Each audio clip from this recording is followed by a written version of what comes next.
Asling kabi ko'rin yoki ko'ringaning kabi bo'l.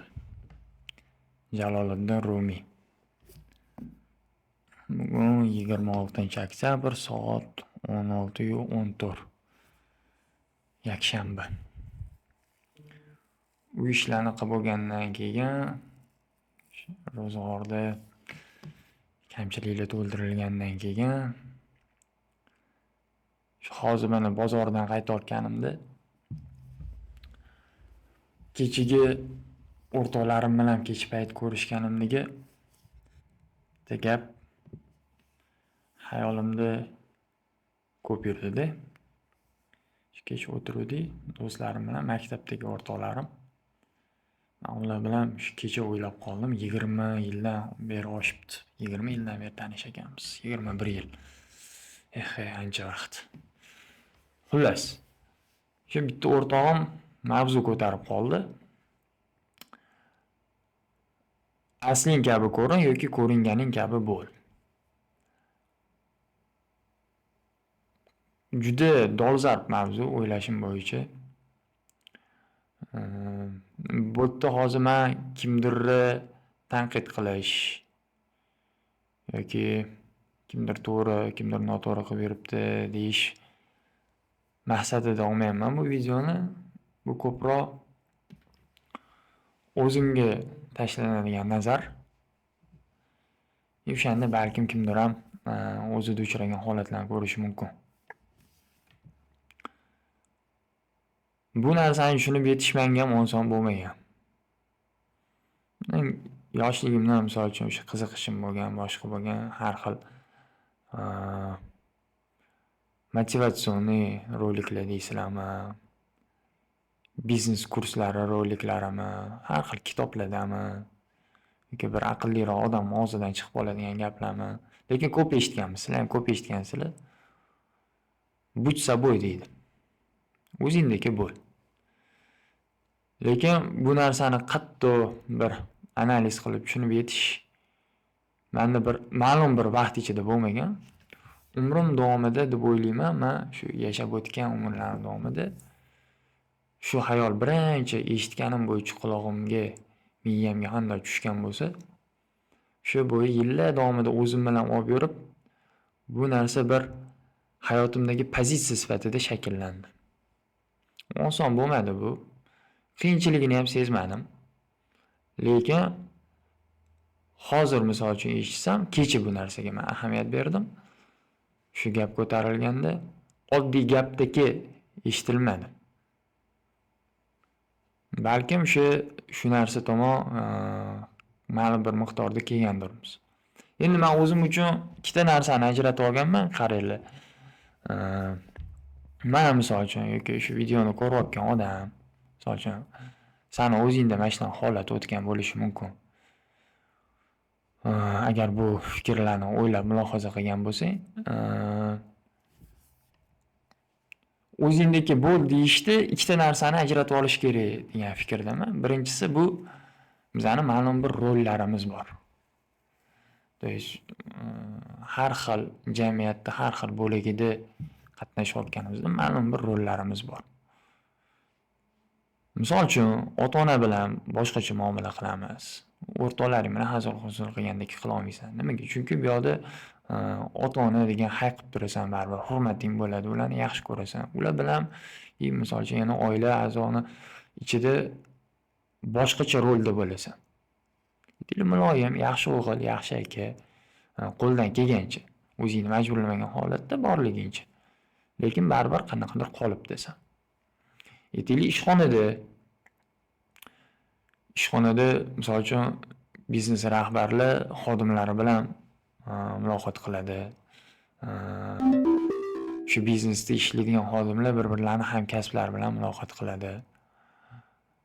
O'sha muloqot qilayotgan paytinglar ham tabiiy holatki, hamma qanaqadir qolipga kiradi. Bu yerda odam o'zini kimdir sifatida ko'rsatish emas. Misol uchun rahbar baribir sal subordinatsiya degan narsa bor ishxonaning ichida. Ya'ni bu ishxonani o'sha vaziyatda o'zi taqozo qilgan ma'lum bir etikli ramkali. Bularda endi chetlashish noodobsizlik bo'lishi mumkin, neprofessionalizm bo'lishi mumkin. O'shaning uchun shu holatlarda yuriladi. Bu narsa to'g'ri tushuniladi. Xuddi shunaqa o'rtoqlar bilaman, misol uchun. O'rtoq bilan o'tirganda odam o'sha qanaqadir chegara ramkalarni olib tasha oladi. Misol uchun gapini o'ylamay gapirishi mumkin qaysidir ma'noda. Og'ziga keladigan har bitta gapni filtr qilmasligi mumkin. Nimaga? Chunki o'rtoq uni borligicha qabul qiladi. Og'zidan chiqqan gapga emas, uni tagidagi mazmunga ahamiyat berishga harakat qiladi. Haqiqiy o'rtoqlar to'g'risida hozir gaplashayotgan bo'lsak, ularga siz bilan bo'ladigan muloqotning o'zi qiziq. Va hokazo. Shunga o'xshagan har xil rollarimiz bor. Birinchi marta tanishgan odaming bilan boshqacha. Men misol uchun o'zim boshqacha muloqot qilaman. Lekin bu yerda bitta narsani farqlash kerak, bu rol. To есть bu narsa hammada bor. Menda ham bor, boshqada ham bor, hammasida bor. Endi savol kelishi mumkin. Demak, mana shunaqa rollarga kirishim, mani demak o'zimdagi bo'lmayotganimmikan, men asli emasmikan deb xatolikka borib qolish kerak emas. Chunki bu yerda men aslimda bo'laman shunaqa holatlarda. Ota-onam bilan gaplashganda men asl ularning o'g'il farzandligi sifatida gaplashaman. O'rtog'im bilan gaplashganda o'sha do'stligimiz qanaqa yaqinligini o'lchagan holatda shunaqa yaqinlik bilan gaplashaman. Ishxonada o'zini hurmat, intizom, tartiblarni bir соблюдать qilgan holatda, lekin baribir o'zimcha, xuddi o'sha odamligimcha gaplashaman. Senda ham shunaqa. Bu rol. Buni yaxshi va yomon deb ajratib bo'lmaydi. Lekin o'zing kabi bo'lishga buni aloqasi yo'q. Qattiq o'zligini yo'qotib qo'yish, asli kabi bo'lmaslik bo'ladi degan savolga menda qanaqa javob tug'ilgan? Misol uchun tasavvur qil. Birinchi marta ko'rishgan odamlaring bilan o'tiribsan. Etikli, qadriyatli insonlar. Hozirgi kungacha og'irlikmi, men o'zimda ham bo'lgan. Bu narsani yengib o'tish qiyin bo'ladi. O'sha odamlarning qadriyatini ko'rib, ba'zi bir holatda ularning oldida uyalib qolmaydibmi? O'zingni pastroq nazarda ko'rsatishga qo'rqib. Hattodir kibr ham ishlayapti. Qo'rqib, o'zingga xos bo'lmagan nimadir narsani ham qo'shib yorishing mumkin. Xohlamagan holatda bu katta narsa bo'lmasligi mumkin. Lekin mana o'sha payt sen asligini yo'qotasan. Asling kabi bo'lmayapsan. Nimaga? Chunki nimadir foydani ko'zlagan holatda kimdir ko'ziga o'zingni bor holatingdan, sana nazaringda ularga yaxshiroq ko'rinish holatida o'zingda bo'lmagan hislat, o'zingga xos bo'lmagan gap, o'zingga xos bo'lmagan odatni tutishni boshlaysan o'zing. Bu meni o'zimda bo'lgan. Bu narsa haligi bundan oldingi mavzuyimizga qaytadigan bo'lsak, bu narsaga e'tibor qaratilmasa, shundoqligicha ketaveradi. Haligi o'sha boshlagan gapimiz ham Rumiyning gapi ham oddiy gap, chiroyli sitataligicha qolib ketadi. Lekin bu narsani agar hazm qilib o'ylaydigan bo'lsak, hayotimizga tatbiq qiladigan joylar chiqadi. Endi nega misol uchun mana shu narsani men tatbiq qilganman? Nega shu narsaning foydasi bor degan savolga keladigan bo'lsak, bu yerda men bitta narsaga to'qnash kelib qoldim. Nimaga olib kelishi mumkin? Nimaga o'zing kabi bo'l? Nimaga asling kabi bo'l deyilyapti o'zi bu yerda. Bu yerda seni qolganlar aslingni ko'rsin. Sen ularni aldama degan ma'noda emas. Bu ikkinchi masalali narsa. Bitta narsani tushunib yetish kerak. Men har holda shu fikrdaman. O'zimga shunaqa vivit chiqarganman. Bu yerda odam o'zini aldash kerak emas. Sen o'zingni aldama. Bitta yangi kompaniyaga tushdingmi? Nimadir to'g'ri kelmayaptimi? Bu sen noto'g'ri, ular to'g'risan yoki ular to'g'ri, sen noto'g'risan degan narsa emas. Sen o'zing kabisan, ular ham o'zing kabi. O'shalarga moslashish sababida sen o'zingdagi yo'q hislatlarni, yo'q gaplarni aytishing shart emas. Tushunasizmi? Bu yerda yolg'on aralashtirish kerak emas. Odam birinchi o'rinda o'zini aldash kerak emas. Nimaga o'zini aldash kerak emas degan savol kelib chiqadi. O'zini aldashlik odam oldida ichida katta konfliktga olib keladi. O'sha konflikt unga keyingi qadam, Keyingi qadam deganda faqat rivojlanish, boshqa ma'noda aytmayapman. Shu konfliktni ichidan tashqariga chiqib, prosta любой bitta yo'nalishga qadam tashlashga xalaqit beradi bu konflikt. Hozir mana keltirib beraman misol. O'zim hayolimda, boshimdan o'tgan. Misol uchun nimadir ish qilaman.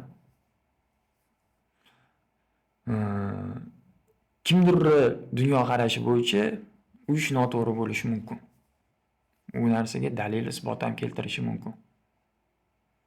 Mana uni eshitaman-da tafakkur qilaman. To'g'ri, hayol keladi. Gapida jon bor, haqqi tan olish kerak. Shu narsa menga jabr yetkazar ekan, yaxshi emas ekan. Misol uchun qaysidir odatim. Bu narsani tushundim. Bu narsani yaxshi deyish kerak emas, yomon narsani yomon deb tan olish kerak. Ya'ni seni qanaqadir sog'lig'ingami, umumiy holatingami, odamlar bilan muloqotingami, nimaduringga xalaqit beradigan narsa chiqyaptimi? Demak, bu narsani kamchilik deb tan olish kerak. Lekin shu yerda bitta muammo bor. Meni o'zimda uchragan. O'sha kamchilikni o'ylab, mana shu kamchiligim menda bor ekan. Men endi shuni deb yomon insonman, bu yomon holat, bu qilayotgan ishim yaxshi emas deb bu narsada zatsiklitsa qilish kerak emas. Qanday qilib zatsiklitsa qilmaslik mumkin desanglar, bu narsani odam o'zi qabul qilish kerak. Qabul qilish kerak deganda yaxshi narsani, yomon narsani yaxshi deb qabul qilish kerak emas. Yomonligicha qabul qilish kerak. Sani boring shu. Bu bir kunda bo'lib qolgan narsa emas.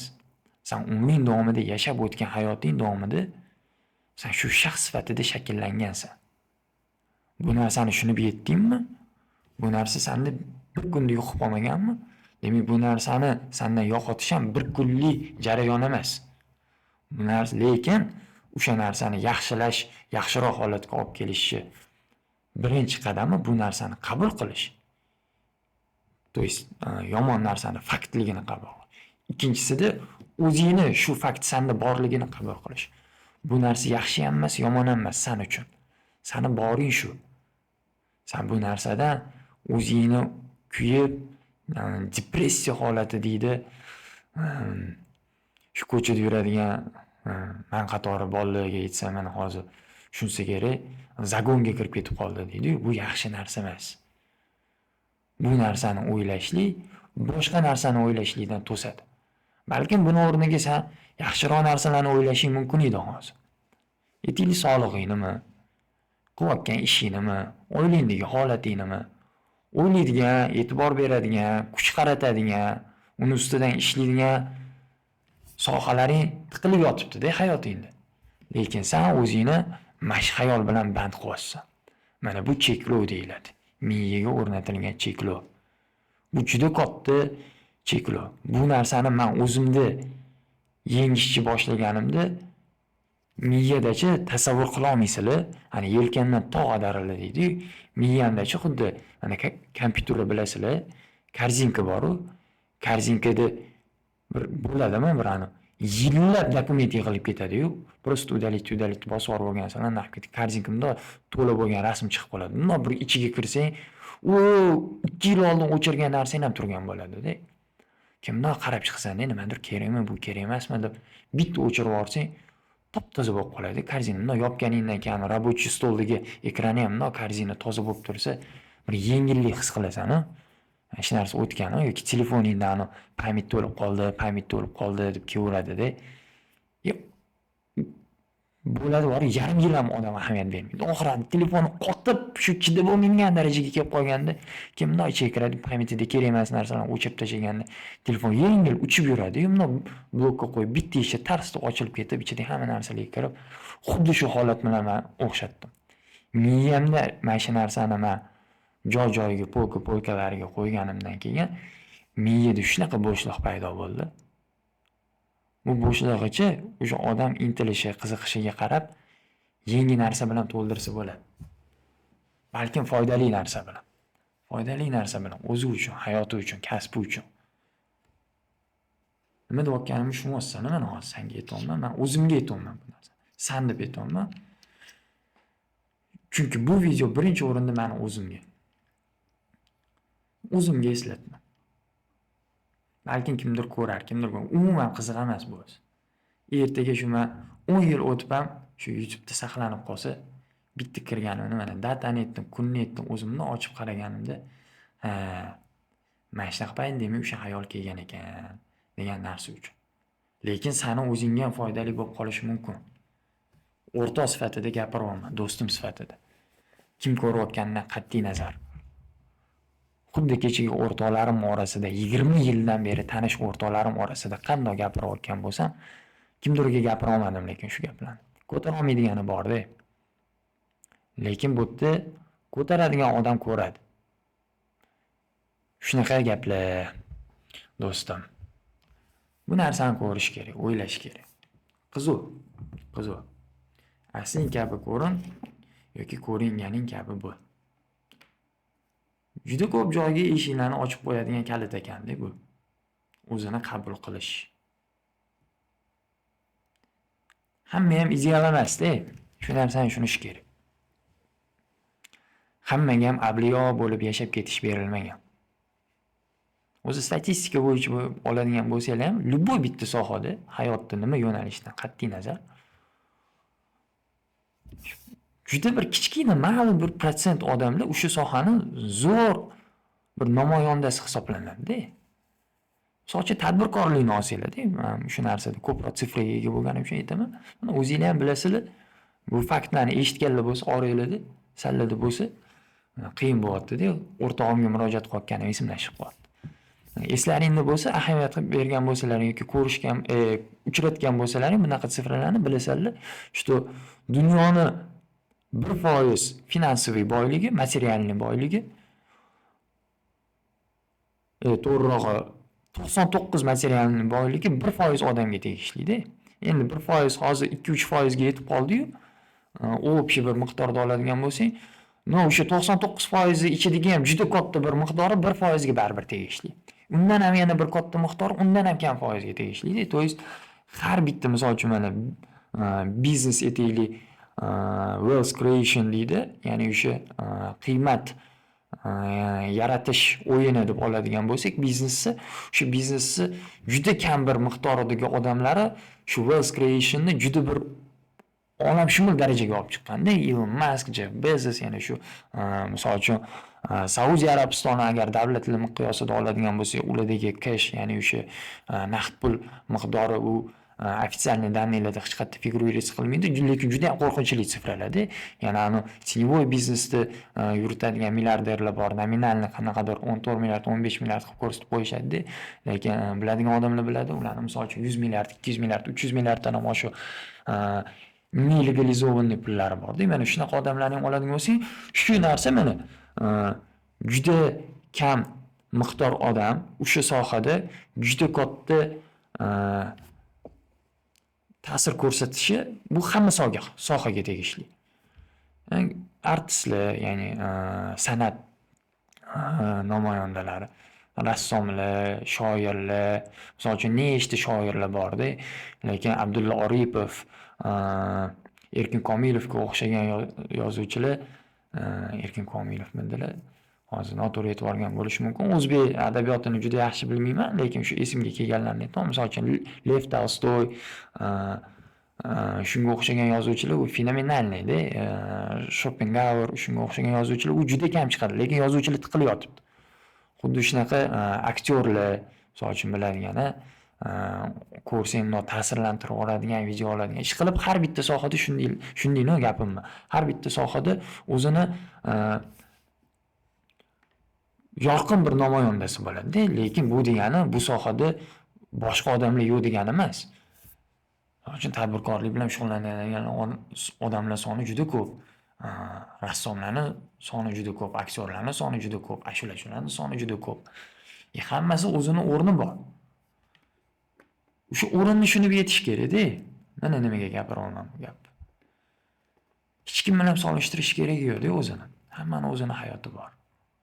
Hammani o'zini yashab o'tish kerak bo'lgan o'rni bor. Yo'li bor, bosib o'tish kerak bo'lgan. Shu yo'lni bosib o'tirishimiz kerak-da. San ham mana. Bu narsa bilan tugatmoqchi bo'ldim videoni. juda katta ko'maklashadigan narsa shu bugungi mavzuni boshlagan paytimdagi gap. Asling kabi ko'rin, yo'q ko'ringaning kabi bo'l. Bu narsani o'ylab ko'r. Men ham o'yladim shu o'ylagan paytim mana shu 24 soat ichida ko'rinmagan qirralari ko'rindi bu fikrlar.